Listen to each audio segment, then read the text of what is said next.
sage Vyas, when he had got out of the room of the chambers of the two queens and the maid, and he gave his report to the to Satyavati's mother that the no, the metaphor here is that when the sage, whoever the sage is, he's all positivity. He's all Purush, entire Purush. And the Purush can only remove the ego. The whole job of every Purush, of every sage, is to remove the ego. Now we have to remember that we are talking in two parallel streams. The first stream is at the level of the story, what we are happening, and in that level, this is an external level where all kinds of things in our external world happen. The other is within us, that inner level or lower level or deeper level or whatever you call it. That is second stream, but they are both running concurrently, parallel to each other. And for every deed that is there on the upper level, or rather the external level, corresponding deed is also there, happens at the level of the at the inner level. And whatever is taking place at the level of the uh, external level, it has to be interpreted in terms of the language of the inner level. Whereas the upper level is primarily, the language is male and female. In the lower level, it is Purush, Prakriti, and ego. So when you interpret in these terms, you get all the metaphors. So that metaphor really has to be interpreted like this. Coming to the story, or rather the metaphor, now we had discussed up to the time when the two queens had been made were subject to the presence of the sage. First of the Ambika, she closed her eyes. Now, the job of the sage is to remove the ego. When she closed her eyes, she is not cooperating. She didn't permit him to remove the ego. So the son born to this Ambika was full of ego. His ego was not removed. This son was known as Dhritrashtra. Dhritrashtra is Dhrit means hold on to very rigidly, not let go of, and Rashtra means nation, which means everything that you want. Now you can be this Dhritrashtra thus is attachment. You can be attached to anything. It can be really people, which is infatuation, or it can be ideology, which is dogma. It can be indulgence, which is really you're seeking in the pleasure, or it can be food, gluttony. Like that, all these various forms of attachments are what Dhritarashtra signifies. This is the worst, this is the base or the one single cause of all the human problems, as we'll see there. Now, this Dhritarashtra is also blind. His ego is completely blind. Ego is always not just the ego, but you'll see from there the Dhritarashtra is full of ego, and he was absolutely blind. Attachment is really blind when you're attached. And as we just see that when his son is born, he will be so attached to his son that he'll forget about everything else. He'll not bother about anything, and he'll be only concerned about his son. That is, attachment is in that sense blind. Now we had also seen that Satyavati had asked Bhishma to arrange for this eldest son's marriage. When the proposal came for the daughter of the king of Gandhari, it was accepted for Dhritarashtra. Gandh stands for smell, and Dhar stand is a sharp smell. Like Matsyagandha was all ego, similarly Gandhari is also all ego. The difference being that Gandhari was a great devotee of Shiva. You'll find sometimes people here or all over the world, people who are very, very religious-minded, who are very, what shall we say, pious people, but there's a lot of ego.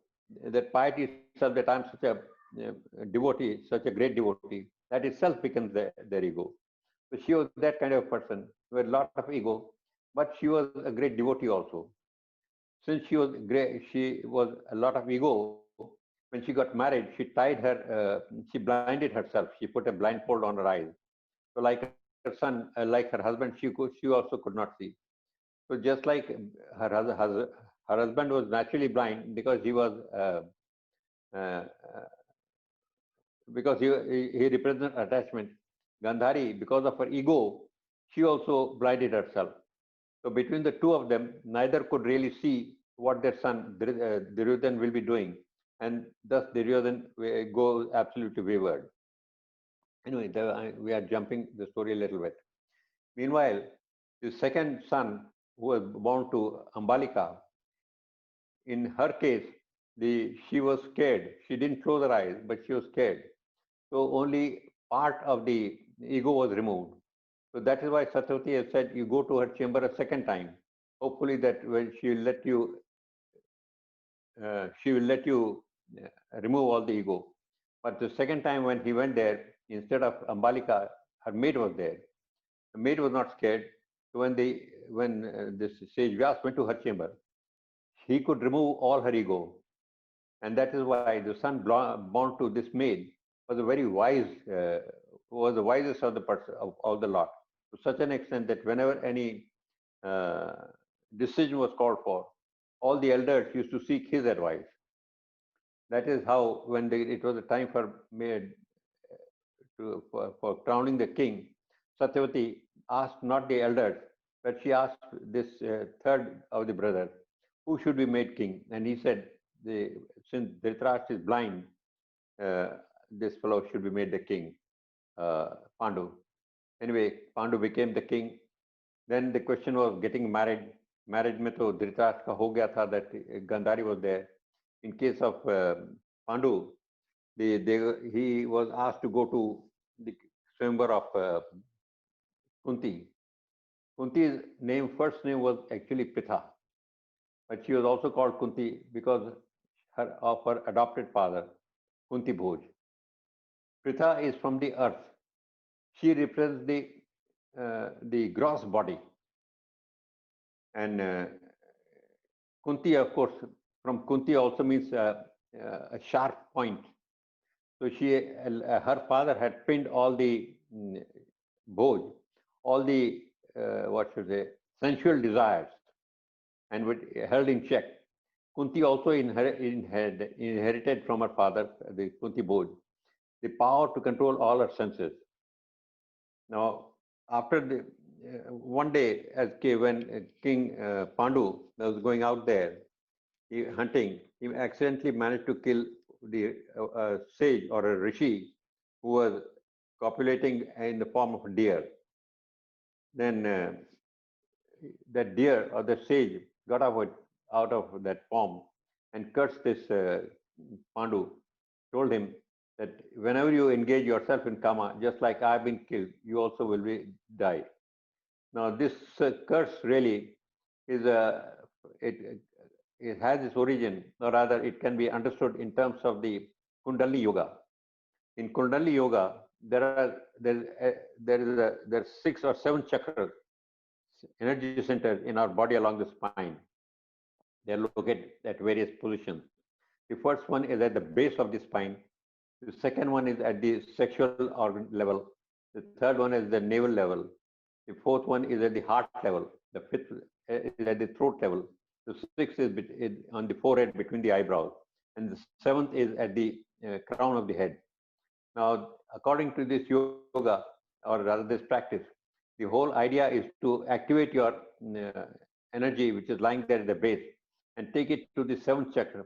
Once you reach the 7th chakra, you get into bliss. That bliss far greater than anything you have ever known. It is the bliss that you get from divinity, and the whole practice of the yogis is Tantra yogi and others, is to remain with your Kundalini stuck at the 7th chakra, top chakra. This 7th chakra, incidentally, is this 1,000 petal chakra, 1,000 petal lotus, which which will come to the story much later, of course, is the one which Draupadi asks Bhim to fetch for her. from the forest. So this seventh chakra, thousand petal lotus, which is there, once it is activated, then you are in absolute bliss, and that is the goal of human existence from the point of view of the Kundalini Yoga. Now, then after this, the when the sage had cursed them, then now the fresh part of the story. Then these people, Pandu decided that there's no point in staying in the palace, and he'd much rather go to the forest and spend his time there meditating or doing whatever. So he left that place, and in his absence, his elder brother, who was blind, Dhritrashtra, he was made the king there as acting king, not the full-fledged king, only acting king. Though since he was there, he'll be there for a long time. He continues as the king. In the forest, Pandu lived with his two wives, and since the wives had been told also, they knew of the curse. They remained away from him. But one day, Pandu just couldn't restrain himself, and the moment he started indulging in kama with his younger queen, he died. The curse took place, and he died. When he died there, his younger wife, who felt that she was the cause of his death, she also committed sati on his funeral pyre. That's how both of them were eliminated. But now what was left was this Kunti and the 5 children. Okay, I didn't tell you about the 5 children, sorry. The 5 children. Meanwhile, let me go back to and tell you the story about the 5 children. The Kunti, when they were in the forest, none of them had any children, but and they dare not ask Pandu to help them bear children because of the curse. So everybody was upset. Everybody was quite morose. Both the wives, even Pandu, because he thought that if he doesn't have a son who's going to light his funeral pyre, he'll not get salvation. He was all the time waiting. He was quite concerned and wishing that somehow his problem would be solved. And one day, Kunti went and told him that Sage Durvasa when she was a young girl, Sage Durvasa had come to her and blessed her and given her a month whereby she could summon any of these gods from the heaven, and they would come and they would grant her a son the moment she asked for recited that mantra. So immediately Pandu said, yes, please do that, get somebody worthy of somebody who will be my son. So she pictured Lord Yama, who was the Lord of Truth also, and he emerged, and through him, the first of Kunti's child was born. He was named Yudhishthir. After some time, she pictured a second time, and this time she called for Indra. No, she called for Vayu. Vayu is the most powerful of all the gods, Lord of the wind. And so when he came there, through him, Kunti obtained the second son. Then she, after some more time, she called Lord Indra. And when Indra came there, he also granted Kunti a son, which was third son, whose name was Arjun. Since Madri, she did not know this mantra, so she remained barren, and she was very, I won't say jealous, but she was also very upset. She wanted a son, so she told Pandu that please ask Kunti to share the mantra with me. So Pandu requested Kunti to share the mantra with his younger with the younger wife, Madri, and when Madri died, she called for the Ashwini twins, and the twins each gave her a son each. So she had 2 sons, twins. One was Nakul, the other was Sahadev. Now these 5 children of Pandu, they're all really metaphors are there. Metaphor means they are okay. If Yudhishthir Yudh and Sthir, someone who is steady during war. Equanimity. This stands for equanimity. So this is a uh, quality trait that's considered to be a divine trait, which every spiritual seeker must have. You should be unmoved either in success or in failure, and you should consider that you are not the doer. The doer is somebody else. So you just carry on your work and not bother about the result. And if you win, it's fine. If you lose, then too it's fine. Since you are not, since the work has not been done by you, you have to assume that. Only then can you remain steady, and you will be able to take right and correct decisions in any situation or circumstances, and you will not be shaken or you will not be upset. The second one was the son of Vayu. His name was Vrikoder. Vrikoder stands for wolf. Wolf is an animal who, once it targets its prey, then it is relentless. It will keep chasing and chasing and chasing and bear that targeted animal down. So he represents perseverance.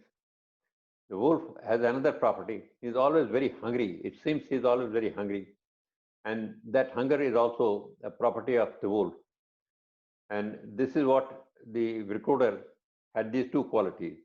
One was great hunger, and the second one was perseverance. But hunger here is not for food alone. Hunger here is yearning for God. So the other traits which we must have, a spiritual aspirant must have, he must have great yearning for God, and he must be a very perseverance. He must have perseverance in whatever action or sadhana he is doing. The third one was Arjun. Arjun means Arjun is from Arjun, to get to earn merit. Now, what kind of merit? How do you earn merit? He had several names for there, and among them, was uh, just a minute. Yeah, Arjun had several names. Among them was Shwet Vahana. His horses of his chariot were always white. That represents pure thoughts. The second one was Vibhatsu, one who has never committed any detestable act. He was highly disciplined and complete control over his senses and mind. The third one, his name was Jishnu. Jishnu stands for one who cannot be subdued, but he was always selfless. He never worked for himself, he worked for somebody else, for the benefit of mankind. Then he was Savya Sachin, which means ambidextrous. Ambidextrous is normally it would be mean one who is equally versatile with both his hands, left hand or right hand. Here it means that he used to apply both his head and his heart, or heart and soul, or what, in that sense, that he would apply himself totally with total dedication to whatever task he was doing. And that's why he used to be successful. Then it was Vijay. He was always he is full of self-confidence. Vijay, of course, means victory. He was victorious always because he was full of self-confidence. So these are all the names of the properties of the three brothers, and all divine properties or divine traits which every spiritual aspirant must have. There were here other names also, but even this is enough. Then Madri's two sons, the first of the one was Nakul. Their other twins were there, but Nakul is one of them. He's the older of the two twins. Nakul stands for uh, mongoose. That mongoose is one who really kills and eats snakes. Now, when you're attacking a snake, you have to be exceedingly careful, because otherwise the snake can, especially a poisonous snake, can very easily kill you also.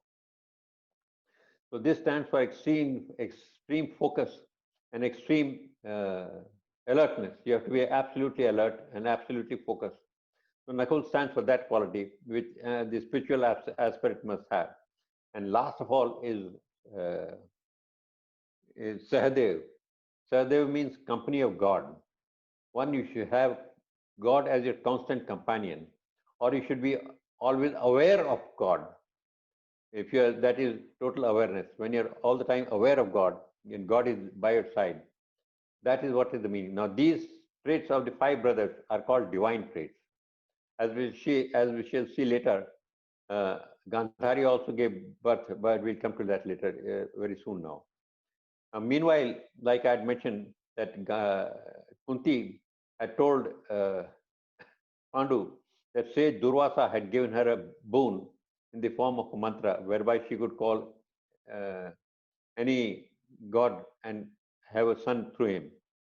This has happened sometime when she was a maiden, younger, not when she was a girl, not married yet. Now, when she said Durvasa had visited her father Kunti Bhoj, and then Kunti Bhoj had told Kunti that you see he is one of the most respected sages, and you must look after him. So when the sage arrived there, she looked after it very devotedly and left nothing to chance. She took everything, all care of him. And the sage was very pleased with him, with her service, because her service was totally selfless, totally fully devoted, and with no thought of any return or any benefit for herself.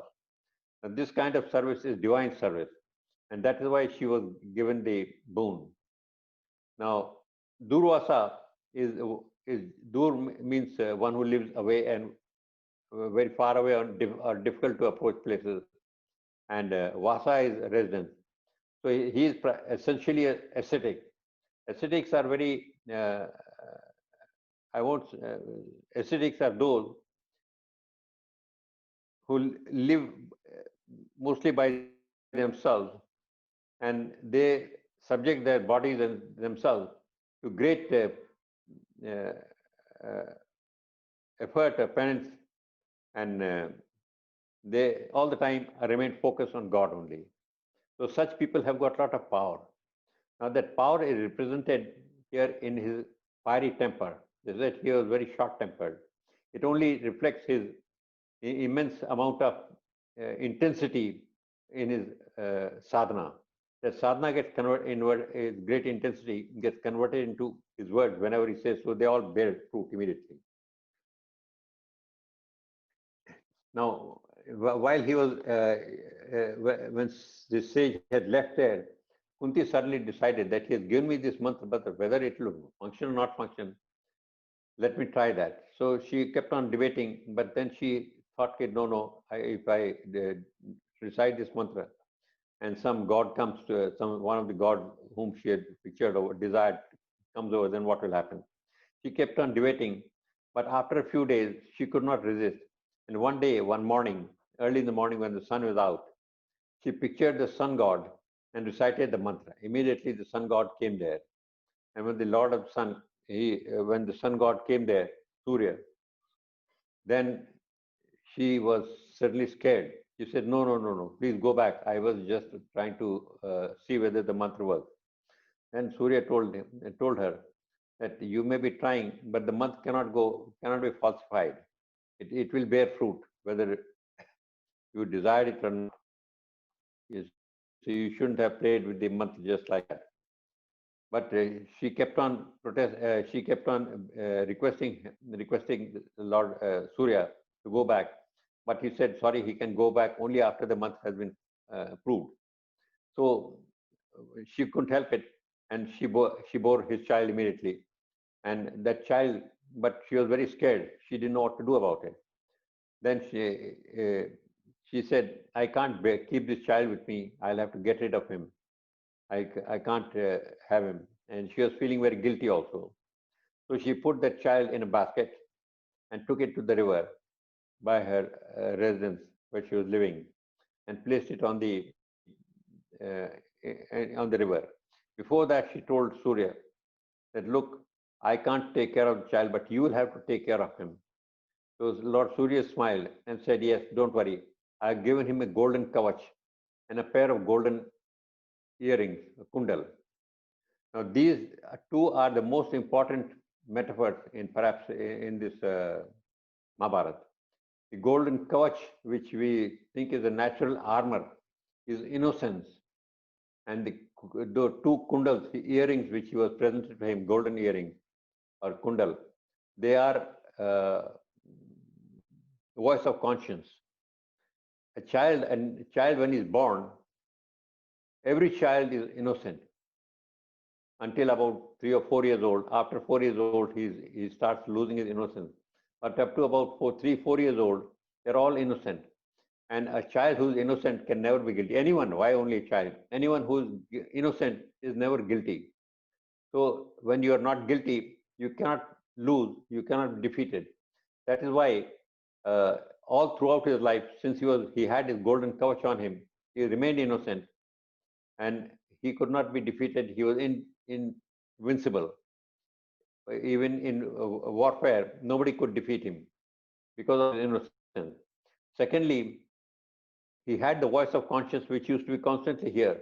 That voice of conscience would guide him and tell him what is right, what is wrong, what he should do, what he should not do, etc.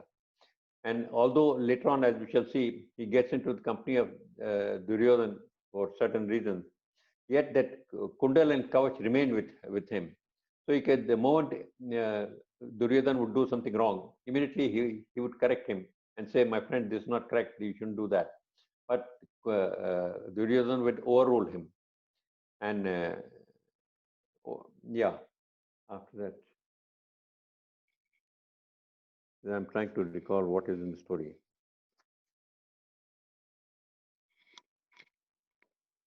Yeah, and Kunti takes that infant and sets it afloat in the river. That basket containing the casket containing the little child goes down until it is seen by one Adirath, who was a charioteer to Bhishma. Adirath, he was childless, so he takes the child and gives it to his wife and tells him that perhaps God has listened to us and he has blessed us with this child, so we can keep her with him. So his wife Radha was very, very happy, and that now they've got a child. They didn't have any child of their own till then. So he grew up, this child, Kunti's child, grew up as Adirath and Radha's foster child. Adirath means an old charioteer, a very old charioteer. Charioteer is again one who drives you, or who guides you. So in fact, Adirath was a guru himself, as per was a guru himself. Although he was by profession only a charioteer. Now Radha similarly was one who's a repository of all the Shastra, and she is therefore the one who's got all knowledge. So between the two of them, they brought the child up, the child who was known as Radhe, in the best of the manner, although they had never imposed their will upon him. This Adirath would go out driving his chariot, and this boy, like a dutiful son, he would tell his father, I want to come along with you and I want to learn your trade also. So he said, all right, come on, I'll teach you whatever I can. But while he used to learn, and because of his diligence, very quickly, Radhe now, his name was Radhe at this point in time, picked up all the father's skills in driving a chariot. But he was not interested in chariot. He was interested in something else. He wanted to become a good archer. And he could not relate himself as a charioteer's son, because Adirath was a very humble, a kind of subservient person or soul, whereas he pictured himself, Radhe pictured himself as a great warrior, and he wanted a great name for himself. So there was a little difficulty, not difficulty. There was a little problem because Adirath could not teach him the skills of a archer. So they decided that they'd much rather, in all fairness, he said that it will be better if I take him to a guru who can teach him and help him grow further. Meanwhile, on his own, the boy child Radhe, he would make bows and arrows of his own. And with that, he would keep on practicing. And even with that homemade bows and arrows, he had become quite skillful. So when Adirath, the charioteer, took Radhe to the Guru, Dronacharya, and told him that he has come, he wants his child to be trained by the Dronacharya. Dronacharya looked at him and said, "Yeah, he has promising career ahead of him." Then he said, "Yes, I thought I would teach him. I've been trying to teach him all the arts and skills of a charioteer. And although he's very proficient as a charioteer, which is my profession also, but his heart is on becoming a archer." Then this Dronacharya, the Guru, he said, "Oh, in that case, I'm sorry, I won't be able to take him because what I'm teaching is fit only for Kshatriyas, not for uh, uh, not for charioteers' children. And let him be whatever he's doing there. You teach him there. He's got great career ahead of him. He'll be very good as a charioteer." Now, with that, Adirath had no option. He went away. But Radhe was very, very upset. He said, what kind of tradition is this, where a person wants to do something and is debarred because of his varna or his varna? That time I will loosely translate his caste, because of his caste. And no, I don't agree with this. When I want to become something better, I want to become a great archer.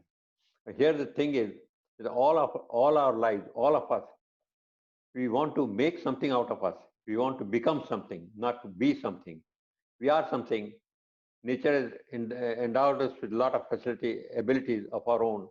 But here, all our life, we strive to become something. I want to become a doctor. I want to become an engineer or a businessman or a politician or even a mafia don. So whereas we should be what is as per our nature. Now, as per his nature, this his natural instinct was to become an archer, and that is what he wanted to be also. But as per his caste, or since he was supposed to be son of that archer, that other charioteer, he had to take up the task of charioteer. So there's a little bit of incongruity here. But anyway, nothing could be done, and he could not become the disciple of Dronacharya.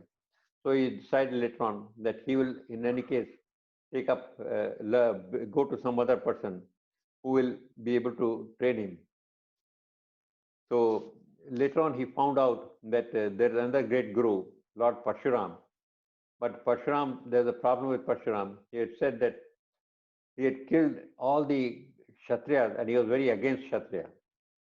So that meant that he could not go there as a charioteer son, which was Shudra.